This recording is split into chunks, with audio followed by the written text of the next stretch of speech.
We're There good. is no before, Curtis. We are on. We are live, I think. All right, now we just need our testers to tell us if we're actually live and they can hear us. Well, if the mics are working. We're better now. All right. Hi, Curtis. Hello, Hello, friends. Curtis. Welcome back. Welcome back to the live So show. nice to see you. In person, which is agreed. different than the real show. It is. Agreed. As in, it's less prepared than usual, which is still not great. I was just going to say, I mean, that was already a fairly low bar as far as I'm aware. We are and wildly so we're popular. yes. No. Look, preparation does not always correlate to popularity. Oh, you're that's right. You're doing just fine. Yeah, You're doing right. just fine. I appreciate that. Yeah, Yeah. we're willing. And by we, I mean Melissa is willing to do literally whatever it takes to get us on air here, finding a place. She's Melissa sitting is on the doing floor right everything. now. She's doing Yeah, everything. I mean, Melissa. it's Yeah. the art gallery is It's quite nice. Yeah, so Um, we've relocated, much dear nicer. fans. Yeah. The media room was no bueno for the audio, and We Melissa heard- has moved us to the art gallery. We heard your feedback. Thank you for your constant feedback. We Thank you, love you America. and appreciate you. And we are at a better location thanks to Melissa. You cannot have. She Also- is ours. Yeah, she's ours. I just want to and meet the we- person who said the art gallery at Health should be a thing. Yeah. You know, it was at Health Europe too. Yeah, it Oh, was it really was? good. It was really good. Yeah, it was Okay. quite good. So, again, this is Lisa Berry. I'm Kat McDavitt. We are your amazing hosts, and then we have a repeat guest, the CEO of NERSA, Curtis Anderson. What? Amazing. Curtis, In what's the going on? flesh. Not a lot, guys. I think Like nothing. no, I shouldn't actually say it that way. Quite a lot is happening, but when you sit down in an art gallery, the world seems to be a little With bit us. more still. The world's Indeed, just you're just in a bubble. indeed.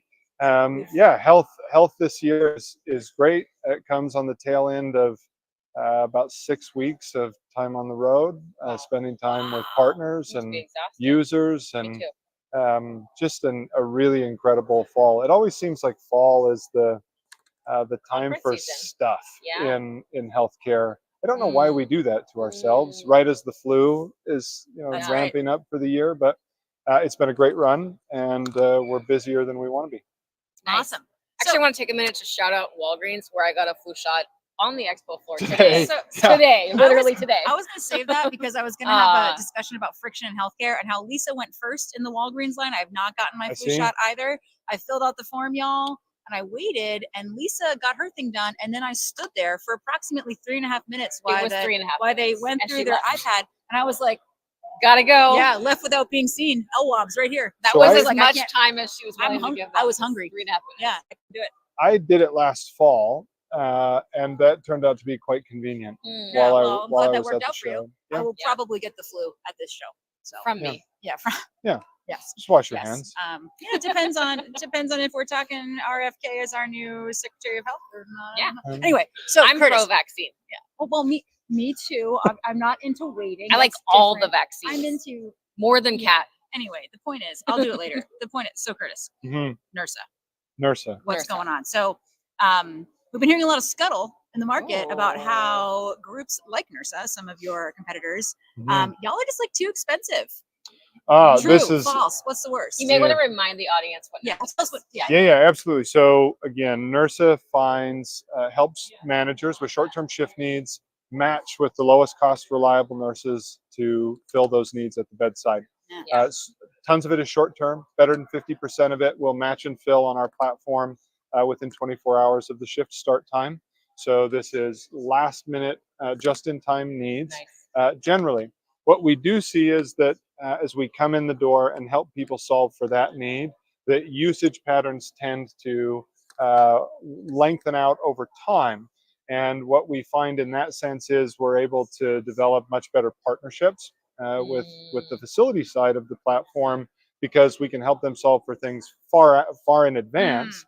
They just generally interact with us up front and first in an emergency basis or on a short-term needs basis. Is this like my WeWork day pass subscription, where if I do the Yes. day pass, they charge me $1 billion, and if I have an actual like Yes. membership, they don't? Certainly. I mean, as you can imagine, finding a match for something that starts in 6 hours, the probability of that mathematically is just Right. harder Right. than finding something that's 6 weeks out, even when it's just a 12-hour shift. And so certainly we're able to provide better fulfillment the more time that you give us. this is where I think some of the expensive stuff comes into play, and I think it's worth doing a bit of a thought experiment here. If I say to you, Melissa. is 50 miles an We hour? have some people looking at us. I don't know if oh, Oh, no, you're fine, Kurt. okay. I was not trying to distract you. I see. Melissa's the boss I see. of physical security. Okay. Is 50 miles an hour fast? No. Walking, yes. Yeah. So here's the thing. Context. That's my running speed. So Yeah, that's certainly every morning at 6. No, this is context matters to what you said, right, Kat? Where if it's in a school zone, Yeah. that's roaring through a school zone, but on a freeway, down. maybe not so much. Mhm.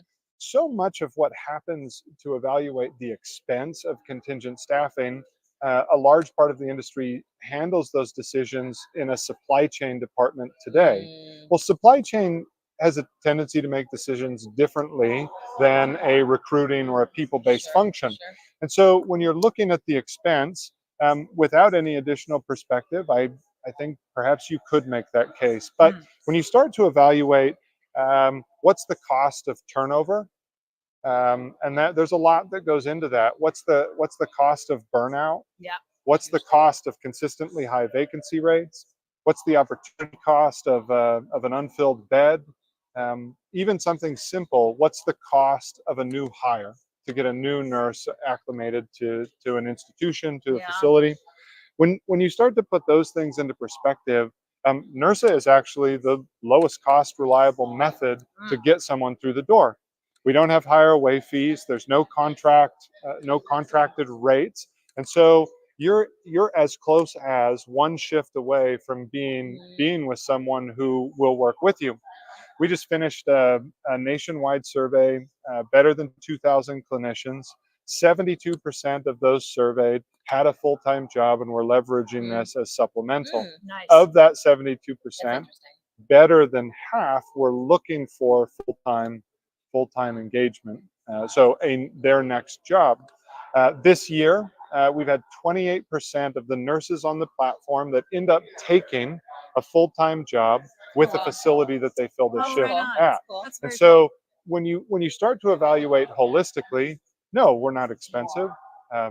Yeah, And but also if you're gonna fill a shift in 6 hours, like you better mean, expect should to that not be pay an expensive? emergency like you Yeah. messed up fee. Because if you Certainly. wanted me to start a 12-hour shift in 6 hours, like I'm gonna expect to be paid a lot more than otherwise, for okay, sure. so that makes sense in conversation. Right. But the reality is, historically, agency contracts usually have a weekday rate and Sure. a weekend rate. Emergency rate. Okay, is it harder to fill a shift on a Saturday or a Sunday?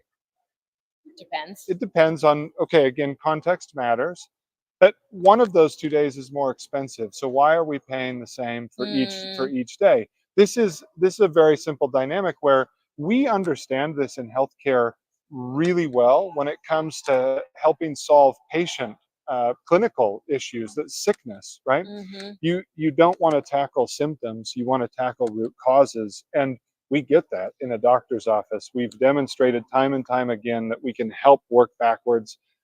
Preventative maintenance to solve for getting the flu at a conference would be wash your hands, Yeah. as an Whoops. example. No, For- not get it from Walgreens. Too late. For That's- us in the industry, it gets much more challenging to embrace the perspective when we start talking about operational sickness or logistical symptoms, because we have a tendency to villainize anything contingent staffing, right? NERSA or otherwise. We Yeah. just hate having to go embrace a solution from the outside.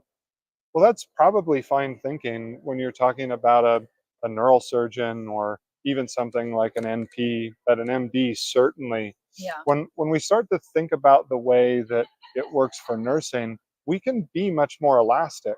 We have had vacancy rate problems for decades, but we refuse to embrace the idea that that is probably a situation that will always be some level, because people don't just leave organizations because it's not working or both parties aren't happy. You get examples where a spouse or a partner might get a job across the country, and you're just going to change. You might have a People's kid or lives buy a change. cactus Yeah. or get a cat, And so now your need for flexibility changes dramatically. Right. We had this case really early on, a gal by the name of Brandy. Brandy was an ICU nurse, had been an ICU nurse for 10 years, loved her team loved her. Brandy finds out one day that her father has a late stage leukemia. I mean, in some ways, it's really miraculous that she had the skill set required to take care of her dad through end of life care. She goes to her manager. Her manager is wrestling with better than 35% vacancy rate at the time and says, hey, I need some more flexibility because I'm going to take care of my dad. And as the manager, this puts the manager in a pretty tight spot because she's already wrestling high vacancy. The manager ends up having to say, no, I need full time or nothing. Brandy leaves the bedside while she takes care of her father, works in another industry, gets a part-time job somewhere else. I mean, and then comes back to the bedside later. She regularly fills shifts on NERSA now, leverages NERSA to pick up extra work. But there's a year there where she wasn't an ICU nurse, a 10-year veteran of the industry. Anyway, it doesn't always work out, and it's a travesty to me that there are so many people that have to deal with that. Right. We're helping to solve for it. That's We need awesome. more clinicians. We do need more clinicians. Certainly. And we need more flexible options for them as well. And I we agree. need more flexible perspectives about how we're tackling the problem. Awesome. Nice. Well, thank you, Curtis. Thanks, Great Curtis. to see you. So nice good to to see you see both. Yeah, we'll catch you on the flip side. Appreciate you being Indeed. here. Yeah. Indeed, stay out of trouble. We'll Thank try. you. We're never good at it. All right, so we have another We have- returning guest who, as Oh, Is well, always thank you. welcome Who's on always the show. welcome. This time he And, has a scheduled time, which is very here he exciting is. for all of us. OMG. he's getting handled right now. He's getting Yeah, all yeah, the. yeah, He's yeah. getting See, Don has approximately 4 handlers right now. at least Yeah, four yeah, yeah, handlers. yeah. He's here. That's a metric of personal failing. I, It's like I don't know. there's People quality have to measures and manage there's you. disquality All right, measures.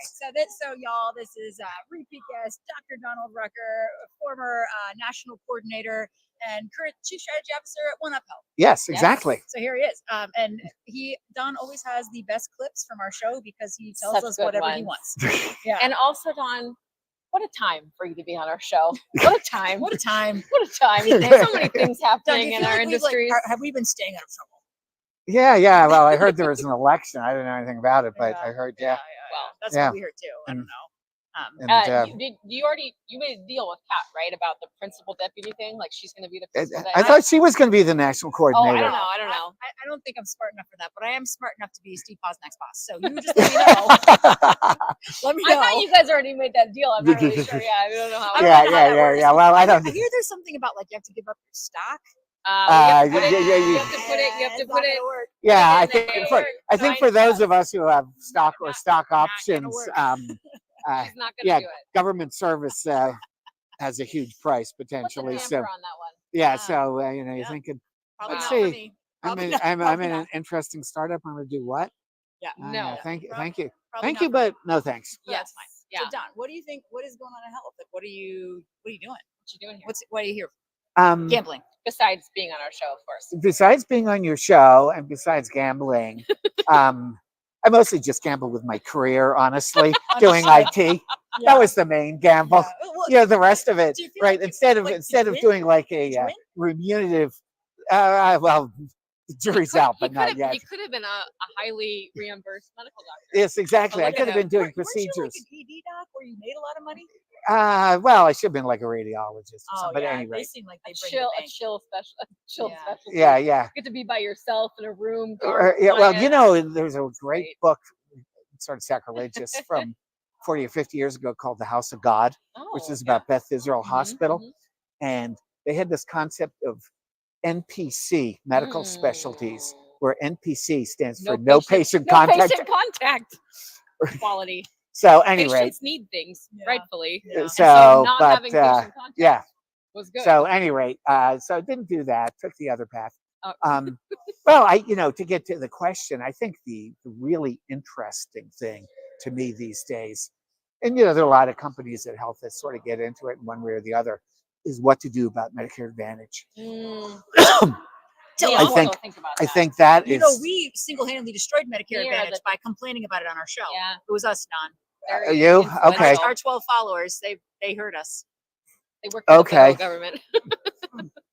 I saw a body on the street on Route 1 Wasn't me. outside. No, no, okay. I thought it was just like a. Cat tossed them out of the Nah, back I of the wouldn't car. do just Medicare that Advantage. wouldn't be my that's not your style. You bury the bodies. An acid Yeah. bath.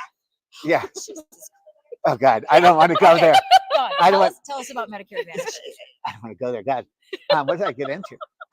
So the interesting thing for folks about Medicare Advantage is people have sort of, Medicare Advantage was interesting. Was sort of, well, we're going to have Kaiser for the country. That was the original sort of 1980s theory. An HMO, it was all going to be good. People sort of forgot Kaiser had a huge cultural anchoring.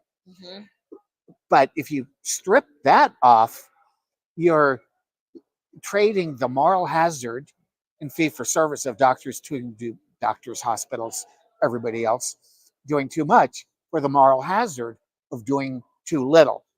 And surprise, surprise, the moral hazard is sort of what the economists would say pretty symmetrical, right? Because it's like the same people. So You can't escape it. you can't escape it You can't exactly. escape it. And so now the interesting question is, and this is, you guys have probably had a podcast or two about the MedPAC report from July that showed that MA plans are 22% overpaid.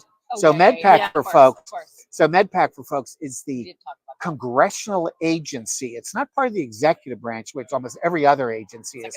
It's part of congressional agency. It's a legislative branch agency. I think maybe GAO might be the only other one or something. So it's a very unique creature in government who's saying that this is not like an economist or somebody with an axe to grind. This is, the advice to Congress. And so we're in this funny thing where, on the one hand, MA is becoming a little bit of a third rail, really. I mean, you can't just fiddle with it anymore. Yeah. It's not an experiment. It has the majority of, at the moment, of 54% or so. yeah, exactly, Yep. of Medicare beneficiaries. Yep. And the poor folks at CMS who are left to manage this without congressional help, you feel for them. And, I think they do a great job, what they can. But put yourself in the shoes of somebody who's trying to figure out how to make this rational. And now, on top of all of that, the only real tool they have is, these family of transparency tools, which are essentially the things that we sort of know. The STAR program. Yeah, the STAR right, program would be transparency, first and foremost, and then until the lawyers found out about it. yeah, well, now it's becoming, this last 3 weeks, it's become a full employment act for healthcare lawyers. Yeah. I mean, you're a pretty deficient law firm if you don't have at least one plan using you to sue for We Medicare should get Advantage some stars lawyers. ratings. Ask them about that. What? We should. Our next guest should be some of these lawyers. I'm Well, sure they can't actually They talk to us can't about tell it. us Yeah, because they are working for the health Yeah. plans and they're So suing we'd only or be able to get like responding. the one loser Yeah, fund that doesn't have it. Yeah, so you get the other one. If Yeah. you work for a law firm that is not particularly successful on star rating Come on the plans, talk show. come on the talk show. Lena If you're not Khan and conflicted you out, guys, Lena come Khan on the talk show. and the not great lawyer. Yeah. Yeah. That's a intriguing ask. You will- We've Um, been asking Lena she Khan to hasn't- come on she the has show not for responded to months us. now. She She's Oh, like, oh, "No, she would be very awesome. Yeah, I well, know. Oh, that would be awesome to And hear we're what ready to talk to her. what see. what I what don't that think would she's ready to talk to us, but we're ready to talk I, to her. I think That's that right. might be Yeah. I think that might be your problem. Yeah. Anyway, back to So the third anyway, rail. so you're it's very right. it's very interesting. And by the way, disclaimer, one up is sort of indirectly in this business, but how This is not a real media outlet, Don. how Don't do you? I understand. know that it's He a says thought that. outlet. So I know it. It's a So thought outlet. I agree. it's very interesting though. How do you get clinical insight into the payer world in a way that doesn't just abrade the providers with prior auth? It's a very interesting problem. And of course, all that abrasion is now being passed to the patient. So to me, and people have read about the commotion with stars rating, but it's very interesting. Quality measures are sort of kissing cousin. I mean, some of them of stars rating, obviously the NCQA stuff is baked in to the HEDIS component of the stars rating. Right. But how do you calculate on that? I think is a fascinating thing as you're Yeah. getting at these modern big data approaches, bulk fire, Right. and true population stores. I know the HIEs have true population Yep. stores. So yeah, that to me is pretty fascinating. Yeah. What do you think? I want to actually wait before you. I want to ask something about. You said something about without congressional help, and this has been my sort of like platform for a long time. Congress has left CMS and the other agencies kind of out to dry for a long time without actually making changes to laws, to actual laws.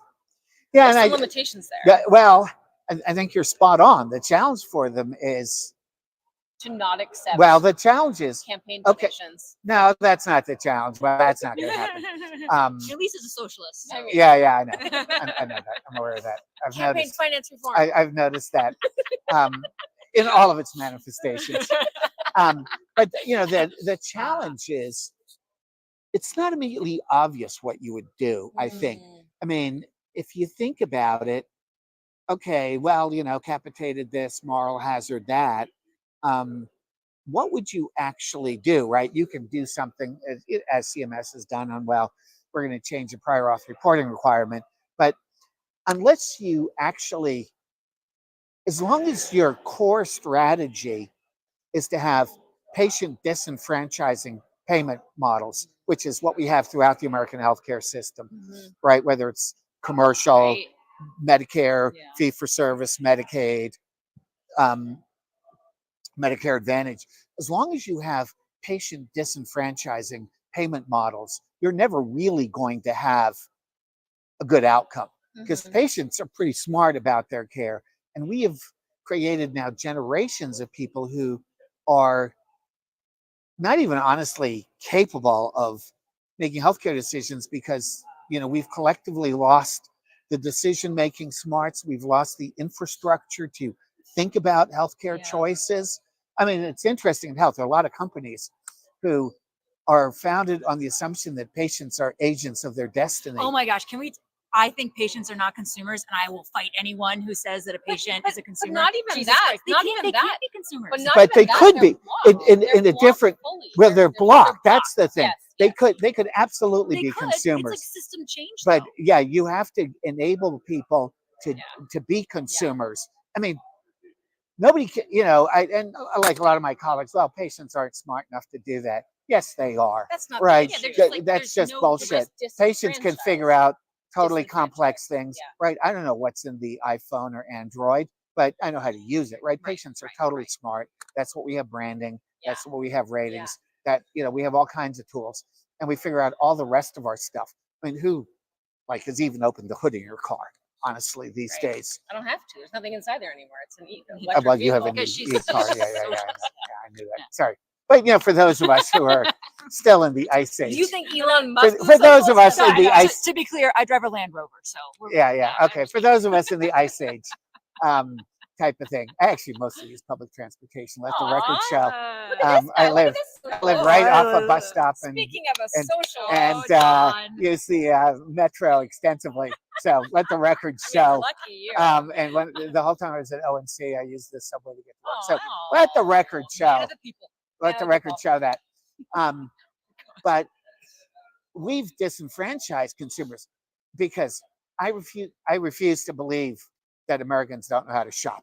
Yeah. I think that's like one of our core skills. Well, So we got to get. we're great. We are. We We're got really to. good at it. So bottom line, net. Really good at it.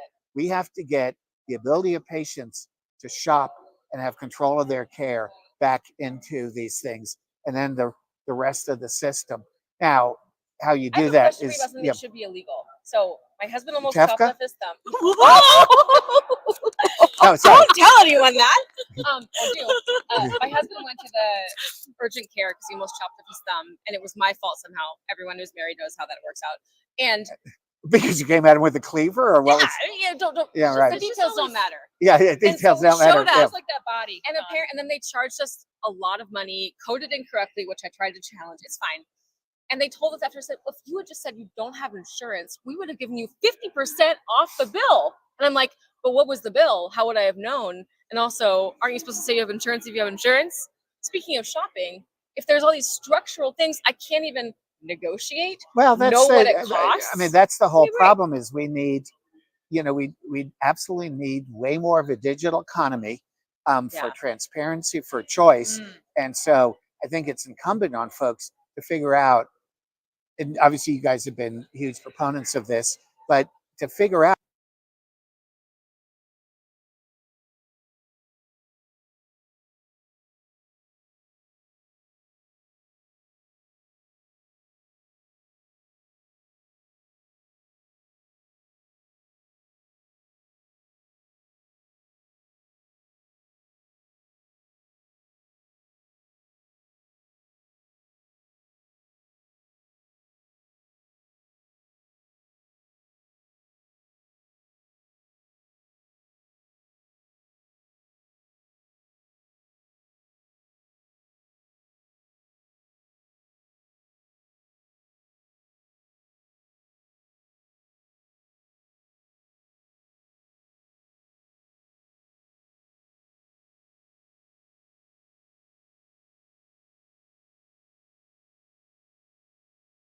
the big issue of just authorization, right? That, you know, a lot of the network strategies that are currently being promoted have no authorization of patients. There's no consent. There's no public governance.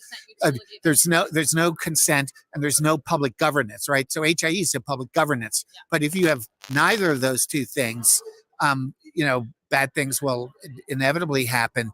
I think the core is just the people who hold the data have to expose it. That's what APIs are about. So if you're an EHR, if you're a payer acting on my behalf as a patient, give me the damn data, and then let me negotiate in the world of innovation, at health and wherever to get stuff. Are we good again? Okay, all right. Okay, so let's go to the forbidden topic, our lovely government-sponsored federated HIE. TEFCA. Where are we now, Don? Where are we now? Tell the world where we are now. So obviously, it's a bit of a secretive organization. So part of it is you don't know, but I think that the challenges are. We just talked about a digital economy. So how do you have modern APIs that empower patients, lower costs? And I've said this all along. I think the challenge for TEFCA and maybe some of the networks that want to be in this space is how do you get from, and this issue for HIE is on some level, but how do you get from a CCD and things that you have to parse to individually computable fields that are real time? And you can do sort of various commotions, and pay tolls and stuff in various ways, but they're not likely to be real time.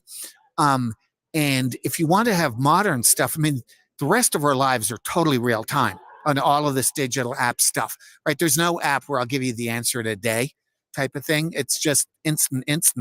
And so I think policies should and models should reflect that. And that's really, I think, the challenge of, is it something, whatever your strategy on networks is.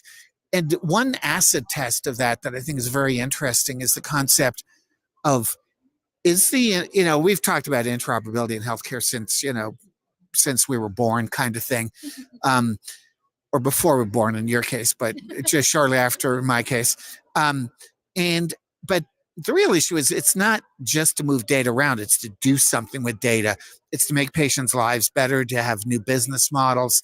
It's to have ongoing interventions so we're not tied to episodic care and office visits and all of that. When we know all of health is determined by what we do in our lives and what we eat and all those things. So how do you have computing for that broader ecosystem of health? Even SDOH, absolutely same set of issues with SDOH. And so you have to think about that. And the beauty of the modern internet is we've actually figured it out. It doesn't need to be reinvented. It's called IP addresses, domain name services, and cryptographic signed permissions by the people who are supposed to be involved, the patient, right? So should we have a world of modern computing with patient consent, or do we have a world where it's purely third parties without necessarily patient agency represented either by public governance? And that's where we get into some of these things. And I think we're going to find that if you're running a network that doesn't fundamentally have authorization other than trust me, if that's your authorization in a world where the rest of the digital economy is going to zero trust, you're not waiting for a breach. You're waiting for when the breach will happen. I think it's if you're running it that way, and we'll see how that all plays out. I don't know what restrictions you might have, but any comments on where we are with the Epic particle care quality thing? So obviously, I'm read about it in the on the internet. I think I think it is part of that broader issue of how do we gain consent and get patients involved, right? I mean, the challenge of that is it's one third party talking with another third party talking with a third party, right? Nobody's contracted with any of these three entities to be their care provider or their payer, right? So none of these folks are covered entities.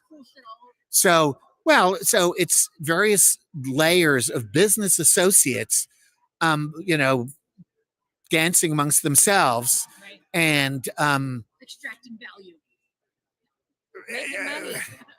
Yeah, something. Making money Um, off your data. So something like that. And so, we would need to get to a model where the patient has agency and control. And this is obviously sort of a potential example. I mean, and again, you don't really know if Integratort, by what is publicly reported, I have absolutely no idea who they are or what they do. Yeah, but go to if their website.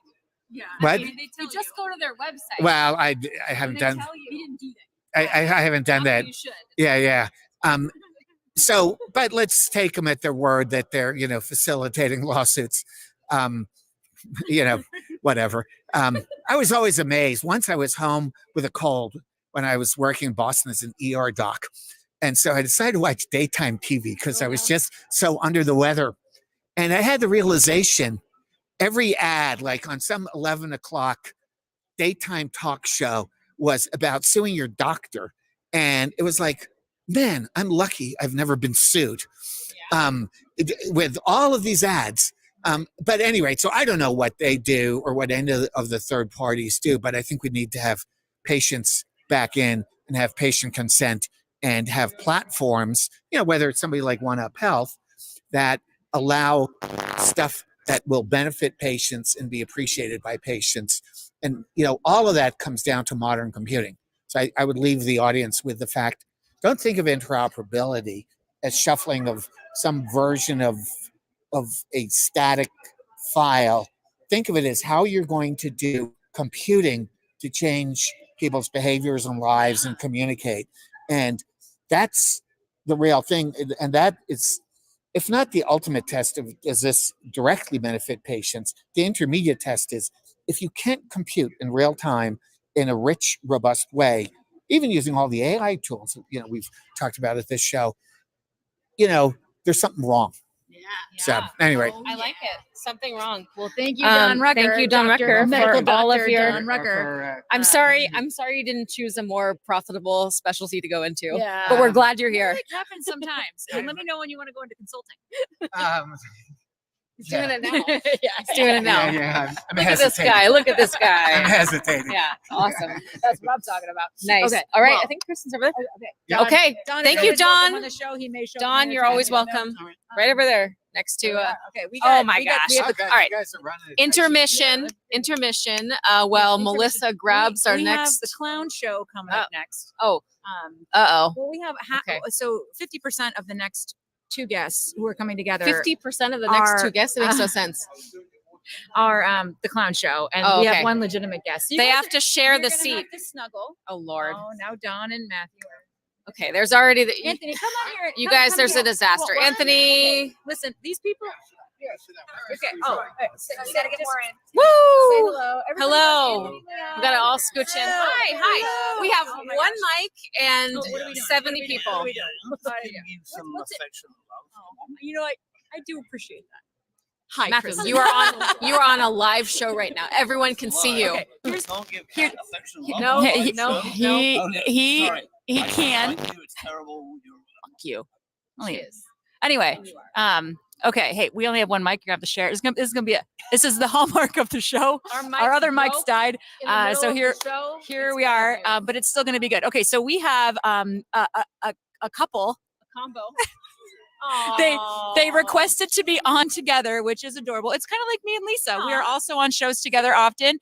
Matthew Holt, founder and continuing author of the healthcare blog and healthcare curmudgeon and internet sensation, and our And Lisa's legitimate guest, also Lisa's neighbor, Kristen Valdez of Be Well. Yes. She's like the CEO and the founder. So here, y'all, why are you here together?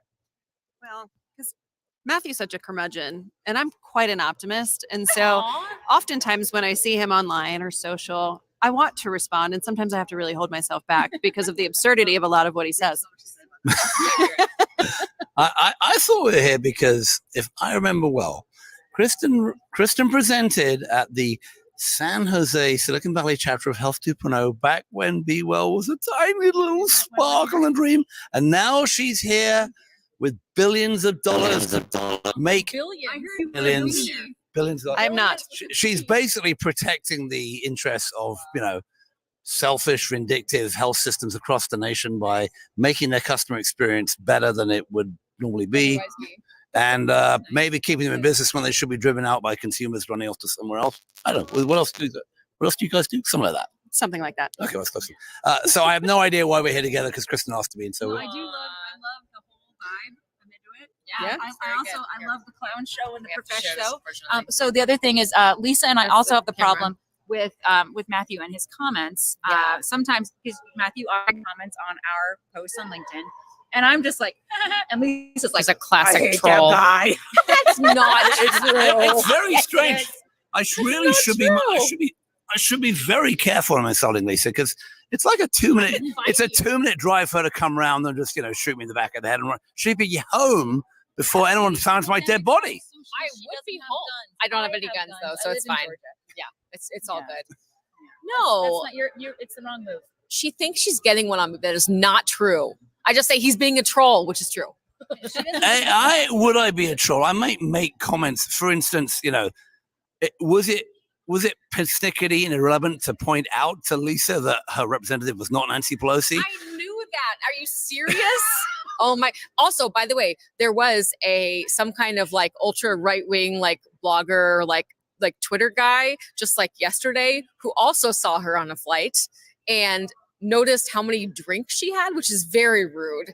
It was 7, which is a lot for a flight. Well, you don't know how diluted. I mean, she could have. I mean, Nancy Pelosi had 7 drinks. apparently. If she can handle that. How come her stock trading is so excellent if she's drunk the whole? Perhaps we should all get drunk. I just want to be able to trade stocks like her. Me too. Not that it's fair. I always pick the wrong ones. Yeah. If I had her stock trading expertise, I'd be doing great. And also, shout out to Nancy. She looks freaking great. She's does like look great. 84 and looks incredible. And also most effective speaker in the history of America. And also, there would not be an ACA without Nancy Pelosi because all those boys in the Obama administration were going to give it up. I wish I could do that. Can the people on there hear you when you're shouting over me? I don't know. All right, I think we should get Kristen No, they can't. 30 seconds to tell us why Be Well does what Be Well does so well. Aw, that's cute. We do the really unsexy part of healthcare because nobody else wanted to do it. And so we What's the sexy part of healthcare? Yeah, what is the sexy part? Is it pharma? It's the bit that me and Kat do when no one's watching. Oh, I'm going to change the subject on that now. So, long story short, we just believe that all humans have the basic right to access their entire medical record and share it with whomever they want, I agree. and that they should have shopability in healthcare like they do in every other aspect of their life. So we solve for the really back end parts of fragmentation of data and fragmentation of solutions and try to make it easier for consumers to have choice in their healthcare. Awesome. I have a question. We were You always mad. do. We were all very mad when we were sold the story of 21st century cures and data access, with the underpinnings of that being individual access to data, and that then actually not turning out to be the case in terms of what's actually required. Your thoughts? Bullshit. Individual Well- access, not even real. It is real. We have But on the national networks. But not supported. okay, so let's talk about national networks. Oh, perfect. People get very confused by interoperability, right? I mean, the reason that we wrote information blocking and interoperability and pushed it forward as fast as we did with FHIR was because we wanted something that no one could take away or say, hey, if I'm going to not give you access to this data, I could be fined $1 million per instance reported. So in the last 7 years, we've onboarded to 65,000 APIs across the country for payers and providers. Consumers can pull their entire longitudinal record. In fact, this week, just today, we launched with Samsung Health and we're powering people's ability to pull their data. Awesome. All in US core. National networks are a different thing. So Do you think national Don't I networks know? are bullshit? I'm pissed. I'm mad as hell. Thinks they're bullshit. I'm mad as hell. Okay, but why? Do you think Why? this They, is- so okay, but if you can get to the APIs and legally have to get to the APIs, right? Why do you need a national network? Because we have to eliminate OAuth. Portalitis is the diagnosis we can eradicate in our lifetimes. No one should have to be tethered to a portal. And the fact that TEFCA just recently introduced OAuth as a reason for IIS to be a gating factor, even though IAL2 is a much higher security and privacy thing. So, but tell me this. Here's my controversial take. If you can return PHI from a record location services perspective, but you can't return the data, what's the difference? Other than tethering people to a portal and a portal account, which was never supposed to be introduced in TEFCA, which had the promise of a single on-ramp to nationwide interoperability without a portal. So if consumers... To God's ears. Capitalism. All right. So who? Well, capitalism may be the problem. So who is responsible for the above, right? Lisa Berry. It's not me. I'm sorry. I'm really sorry. I'm very sorry. Well, I mean, I think you make decisions when you decide how you're going to structure a network, who's going to be on the network, who's going to be the gating factor of the network, what governance is going to look like, who's going to pay for it.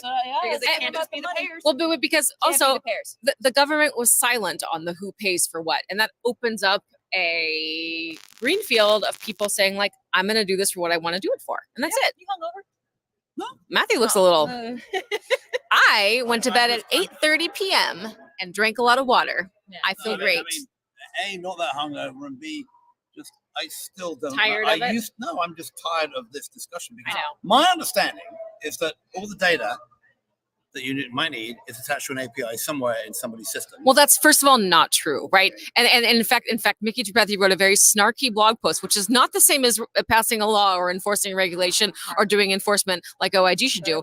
But it is a good blog post. It was a good blog post, and he said, "We told you pretty clearly you had to make those APIs available, and you didn't really do it, did you?"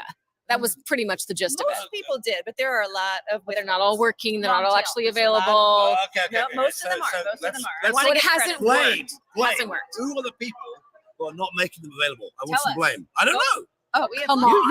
You guys are in this business. That's the We have a best. whole list of them, but we have agreed that we could point to this new blog post because what I think what was unknown to a lot of the holdouts, and there are a number of holdouts, and when I say the excuse factory, at some point I should just give you a list of the excuses. Oh yeah, we need to shut That's down the actually excuse factory. that would be great. Like, please Excuse come back factory. with the excuse factory It's list, and we'll read it hilarious. out. We'll read out all the It is excuses. hilarious. I love want to that. ask a categorization question. Are the people who are to blame health systems, health systems technology EMR vendor by any chance? Sure. One, or are they both to blame? I think it's probably health systems to blame. So no. I mean, everything in healthcare is the Spider-Man meme pointing at each other, though. I Everybody, understand. to be clear, But Spider-Man one of meme. the major vendors, we could mention a name that lives in Wisconsin, says you just have to switch that on. You didn't do it. Yeah. If you read your His Talk, Dr. Jane, she says, oh, this stuff works in the EMR and this practice never switched it on. So I suspect there's a lot of that going on with the API thing. But there isn't AIS. You can't have the individual access. However, the solution for this, did I introduce it to you on your show last time? I don't want to repeat myself. I don't know. Okay. 75% of the money to health systems comes from the taxpayer. Here we go. 25 Another socialist. Weird. 25% of it comes from ripped off employers and poor, extremely Is dumb. it just 25%? Because there's a lot of ripping off of employers happening. Oh, well, they're Yes, paying. there is. Yeah, but wants to sell to they're employers. paying 3 times the amount. No, but health systems. They're paying 3 times the amount, so whatever, 2.5, whatever rent is. Okay. So I actually know what you're going to say. Let's just cut to the chase. We should not let them be nonprofits, is what you're going to say. No, I'm saying Get we that should- money back. No, I'm saying we should nationalize the whole lot. He wants the NHS, but also here, big surprise. This is a real socialist, not me. No, this is the reason I'm this is because you could fix this with some weird layer of transparency and competition, blah, blah. But underlying it, if you left that, you would have one dominant EMR vendor, which can still do what it likes, and you couldn't stop it. And they need more money for the next layer to their underground theater and all the rest of it. And Right. But this, nationalize them too. we've been there. But what I would say is like, once again, and here's my like, what I will say to also who should come on our show, Judy Faulkner. Judy Faulkner, please come on our show. They wouldn't let her on. They wouldn't let her on our said, show. Let her off. Yeah, because we're not "Because we're trustworthy, live, unscripted, obviously. and don't know how to edit video." But what I will say is Sorry, your microphone's still working. they don't I know also- it would have been fine. But so here's the thing. Wouldn't have hurt her. This is the thing. If you believe that, oh, our technology already does this, but you just need to turn it on, then you're missing something about implementation of technology, which is about people, humans, systems. That's not how it works. And if your structure, if it's a systemic structural thing that tends to not work for people, then maybe there's a problem with that system, not a We problem could with also just people. find them. Well, there's also, I mean, You know what I mean? the real challenge to interoperability and the rules is that up here, everyone can come out and say, oh, we're so great. We've done X, Y, and Z. And We it's are. all perfect. And by the way, you get audited and you have meaningful use certification on your technology, Totally. which is why I love the blog posts. Like, Yeah. hey, we can do this the easy or the hard way because It Where- really was like, like, a where- mafia-esque. it was kind so of- great. He was It like was common. Mickey What's common? Tripathi, mafia mob boss. which, and of course, as we all know him, he's probably the kindest human that you could have a He conversation. would cut you. He would cut you. You think he would? I cut think he you? would cut like you, yeah. shank you like right in the kidney. Yeah. He would. Okay. He would. That's good. But you'd have to get him. We wouldn't just do it. It'd be very angry. It's kind of the underlying. And he was stuff, though. threatening, I'm getting angry. Make Yes. your APIs available. And then I feel like if Yes. someone you didn't expect it, you just would be dead. I respect him. I respect him. I do too. Yeah, Figuratively. yeah, but I never Obviously. saw him as a shanker. But now I do understand. That. Think about it. Yeah. And like a vegan, vegetarian. I don't know, Mickey. Sorry. Yeah. It's always the vegans. So always the always the vegans. Yeah. Right, Little more Matthew? angry. Anyway, Look at his face. What were you going about? Always the vegans. I respect you and your cholesterol. I can't imagine doing that in the shower with the shiv. But When maybe, were we in the shower? I don't know. How did we? I Isn't literally that what have happens in the genuinely have no idea. No one was in the I was shower. in a prison with Mickey. No, I was not in prison with Mickey Tripathi, but Mickey was not in prison either. Where It's is he all gonna good. cut Just them as and This fire is it? going off the rails, As far y'all. as we know, he was Everything's never in fine. prison. And I don't believe he literally shanked someone. I think I don't. We were That is a we were we were metaphor. metaphorically Yeah, that's a speaking. metaphor.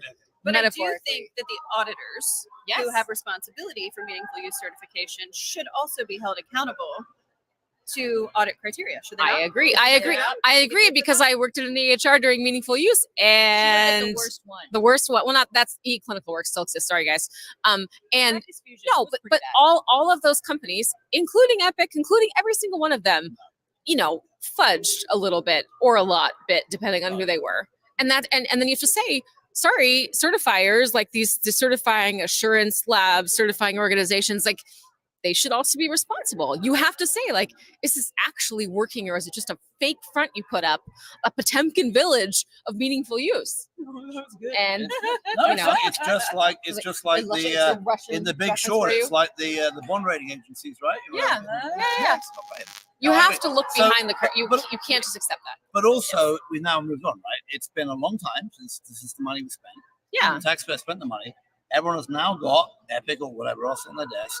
It's now all getting better because of ambient AI being cool, blah, blah, blah. Amazon has their own. It's all better.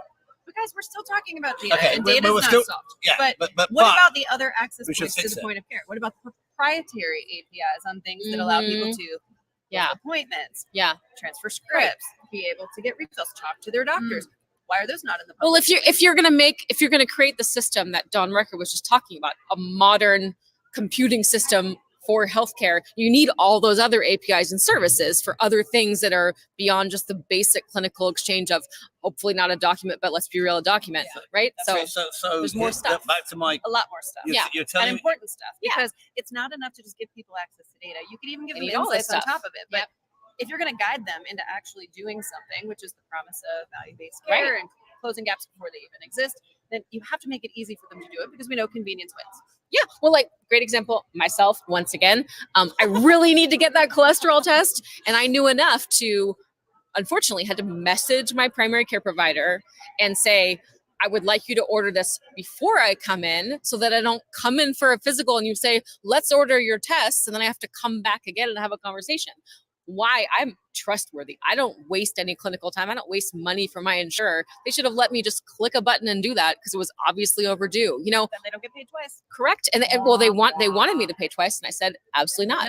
No. That's right. But the whole system is like, you're a dummy. You don't know what's going on, and we're going to make you pay as much as we can and be as inconvenienced as Which possible. is why we need shopability and transparency. So I want to go back to the private He APIs. was your idea. I wanna- All right, here. Give him the mic. Give him the mic. We can hear his okay, I have to leave in 30 seconds, so it's all good. But here's my problem. If you're going to say there are APIs for everybody and there are private APIs which do all the important stuff, when do you ever get rid of the private APIs if there are people who are self-interested in the system who are not nationalized? I mean, It's the only way to go. First and foremost, the NHS also has lots of private care happening. So Compare this to you know, the Matthew Holt dictatorship. Don't forget, dictator on day one is the new trend. Did you know Matthew Holt claimed ownership of Be Well? How many years ago? He found my booth unattended at a conference, Oh, no. planted a flag, and then tweeted out that he now owns the talking company. about That's really dangerous. Britain, Henry II, the Knights of the Round Thesis in 1216 said, 11, so it's a long time ago, said possession is 90% of the law. Yeah. And I own 90% of Be Well as a consequence. Sorry to all investors. And just as a fun little afterword here, we live right off of Sir Francis Drake, and that guy basically, like, cause he claimed ownership somehow, or Of a lot of stuff. Sir People Francis Drake, don't people, value land, it. this By the way, main road running through Marin County, you want to talk about venture capital? You know what the return was on that 3-year voyage? billion, It was- trillion. No, it was like 17 ROI, 17 to 1 ROI. So if you put money into Francis Drake's boat for the purpose of going to attack Spanish galleons and steal all their gold, 3 years later, you got 17 times your money back. Amazing. Better than most of the angel investments I've ever made, is all I can say. With that, I gotta go. right. I gotta Thank go. you, Matthew. Time to go into My meetings. angel investment record is 0. Yeah. Oh, I got it. Okay, Kristen. Now we can talk about business. We're keeping her. Yeah. Now we can talk about real business. So, like, legitimately, like, what do you see in that guy? Wow. You know, he makes me smile every time Aw. I see He him. makes it. We are Clearly. obviously fans. Of course. Except for Lisa does get mad at the No, comments. he just knows how to troll me because I'm always like, ugh. But you let him. I do totally. That's the thing, You you don't just have to gotta- respond when someone says that. Or, you know, sometimes I just do this. I don't on his have to comments. respond. I just go, and I do. like. That's so mean. How do you just like? Mm. So Be Well are you guys headquartered in Baltimore? Did I make that up? We are. Yeah. Yeah, So right that's my other on. connection is that I used to live in Baltimore and now I live right down the road from Matthew Holt. So that's fun. Well, Yeah. so we're headquartered in Baltimore, and every time I am anywhere in the country, all I hear is, "Ooh, home of the wire." Oh Over the yeah. wire. My dad, True. my dad, who is a, almost 80-year-old man who now lives in New Zealand, will not stop talking about the wire, and it's been what, like 25 years or Way too something. long to still be talking. Kill me. Yeah. I used to live in Medfield. Yeah. So I've a more recent view of Baltimore, which is much more positive than the wire. Shout out to Baltimore, by the way. The homicide numbers in the city are way down. Huge effort from the entire community to like really bring. No, it's actually legitimately incredible community effort to bring Yeah, no, I'm here like for it. homicides. God bless Baltimore. And also, by the way, Great everyone, back. I have a moment here. I have the mic. Violent crime in the United States of America is extremely low and down for like it's the lowest it's been in more than 5 years and on a downward trend. So don't let anyone tell you otherwise. Well, hey, It's not well, true. Kristen, PSA. I want to ask. So, PSA. So your origin story. So obviously Matthew owns 90% of your company, and that's fantastic. And you were a Health 2.0 early company, but you also were part of a Springboard. Is that right? Yeah. So just tell us the origin story. Like, how'd you get this going? Well, I have a child with rare disease, so I got mad as hell because while I was building one of the country's first MA plans, XL Health, which we exited to United, and then I was on at United for a while, I was navigating the care of this child, and everyone made me feel like I was an idiot. They were just family history. Let's write off this sign and this symptom and this other thing, and everything. Was just dismissed. And so here I was doing data analytics for the entire country, coming out of CMS and then moving over, into this space. And I was like, they're not listening, and there's something wrong with this kid. And it wasn't enough to hospitalize her at the time. And then it was, because she had a near fatal incident because 2 EMR systems couldn't talk to each other. Drug to disease contraindication that could have been avoided. And that was the first time the healthcare delivery system tried to kill her, not the last. And I got mad, and I just said, okay, look, the one thing that I knew we didn't have in healthcare was first screen mobile application that manages our family's healthcare all in one place. Sure. And I have a husband and 3 kids, 2 parents that are aging in place, and a sister, all who I'm the health advocate for. Wow. So I was this Excel lab plotting mom trying to figure out patterns and trends, and I was mad. And I just said, okay, if I wanted to create that first screen application that gave people what they needed to be advocates in their own healthcare, one, how could you monetize it knowing that you couldn't charge patients, right? So what's the B2B model in that? And secondarily, damn, we have to go change the federal law. So luckily, I got to know Anish, and he was like, oh, I think we need your help over here in the Karen Alliance. He always shows up on the top show. Doesn't he? Oh I'm sorry. He's everywhere. No, he's everywhere. He's like the spiritual father. He's kind of like the James Earl Jones. It's like in your ear all the time, like once you know him too. And he's got but he talks so fast, you can only pull 1 or 2 things out of every conversation. Part of the team. Yeah. I'm surprised there's not steam coming out of it on a regular basis because it moves so quickly. But yeah, so he introduced me to Ryan Housen, the Karen Alliance, and then we got to work. So the first thing Karen Alliance asked me to do was, hey, could you write this FHIR guideline for payers? Because this was the next thing on how do we operationalize it field by field, and had to go in and fight, the good old argument as to why things like pricing and cost should be part of FHIR, and brought that all the way through, and then did the first demonstrations and testing. And here we are 10 years later with lots and lots of API connections. And now we're working on accessing care, which I think is the real war to be won. And in this last bout with my daughter, prior auth almost killed her several times, which I think should be completely eradicated, because having been on the payer side as well as on the consumer side, it kills people. It doesn't save anybody any money. And if you think that there's not a better solution to the $3 trillion fraud problem we have in our country, I would say that our analytics have gotten a lot smarter than that. So maybe prior auth isn't the answer anymore, and we should just be willing to just delete it completely. Well, I just think, I don't care too much what happens on the back end, but I do care that patients are getting denied care, and also that clinicians who are already extremely tired of everything they have to do are also having to spend time on the phone, talking to someone at a payer and trying to convince them that somebody should get care that they're already indicated for, and they're the prescribing or diagnosing clinician, which is ridiculous. Doesn't make sense. So I'll tell you a quick little anecdote for my latest year long, because I lived inside of Johns Hopkins for I would say 4.5 months of the last year with my daughter. They, by the way, saved her life. The clinicians in care there are exceptional. But after going through and doing NIH level research, which Hopkins paid for in order to figure out what was going on in her body, because she had an amazing geneticist, they mapped her exact biochemical pathways, and they matched her to the only FDA approved drug in market that they felt would actually stop her body from attacking itself. However, it was a chemotherapy drug that was designed for only 3 types of blood cancer, and Haley didn't have blood cancer. So it was an off-label use. So of course we had to go through prior authorization in hospital. We went through prior auth denied. We went through appeal denied. We went through extended appeal. We did all the peer-to-peer reviews and all of those things denied. And of course I kept getting letters, from the insurance company who were warning me, that they needed to protect her from this experimental medication that really shouldn't be used for an documented diagnosis code. And so the healthcare brain in me turned on at some point, and I was like, well, fine, I'll just pay for it. How much could it be? And I pulled up my app and I was like, okay, it's $35,000, for a 30-day supply.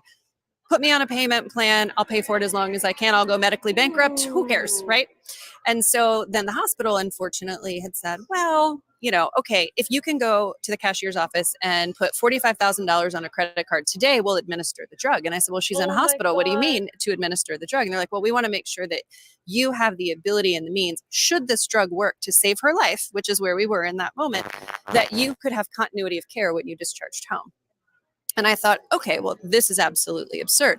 So I did what I do, and all good healthcare folks, I used my privilege, which saved my daughter's life, but probably wouldn't have saved anyone else's, which made me even madder. And I navigated my way to the executive team at the insurance company, who was still trying to save me from myself and these doctors who created all this advanced, science. And I basically showed them the financial argument of continuing to keep her in hospital, doing multiple blood transfusions, cutting from a surgery perspective until she ultimately died, and how much more that would cost her than just seeing if the drug actually would work. And suddenly, the hospital and her doctor got a randomized phone call from the insurance company offering a peer-to-peer review way after all of the appeals had died, and basically said, we'd like to do a peer-to-peer. She said, I almost fell out of my chair. They asked me what I wanted. I said, I want a year. I want a year of this drug, and I also want a year of this other antibody thing to help her. They were like, whatever you need. Is there anything else? She said, I've never seen it in the history of histories, but the saddest, most important part of that story was the day that we were discharging to hospital at home, which, by the way, a huge fan of. Everyone should do it. Everyone, because it is amazing. Yeah, sitting with your dog on the couch is different than a video webinar of your dog, right? Hugely. So the day that I left, her doctor came in with 5 other doctors behind her, which was not unusual for a teaching hospital, and said, okay, we know you're somebody. We don't know who you are. But, and I was like, somebody? I said, I'm nobody. And they said, but what you did for your daughter, we have 5 other patients. Can you help them too? And I said, well, I'll die trying. Oh my God, Kristen, that's So we have a lot of work to do, and all of you have a lot of work to do. We are not done. The patient experience is terrible. It kills people. We need to do better because the science of medicine has so far surpassed the administration of healthcare. And if we don't continue, if we still argue about data access and we argue about proprietary API access to just access the doctors, this is table stakes. Right. It's complete BS that we can't just get that done. And how about we start to compete on quality and experience and things that actually save lives and matter to humans? That's badass. That's a great mic That drop. was a good end. Awesome, Oh Kristen. my gosh. Really good. Oh my gosh. Thank you, everyone. We are going to be back tomorrow At at 10 a.m. for our 3rd show. Probably here, honestly, because Melissa's amazing. And we will see you all. If you're here, we'll see you at all of the hundreds of parties in a few moments, few hours. Thank you, Kristen. You were Kristen. like That was freaking star of the health Star of the live show. talk shows. Yeah, awesome. Nope, you did great. That guy's been on the show I so think many times. We are done. I think we're done. Okay.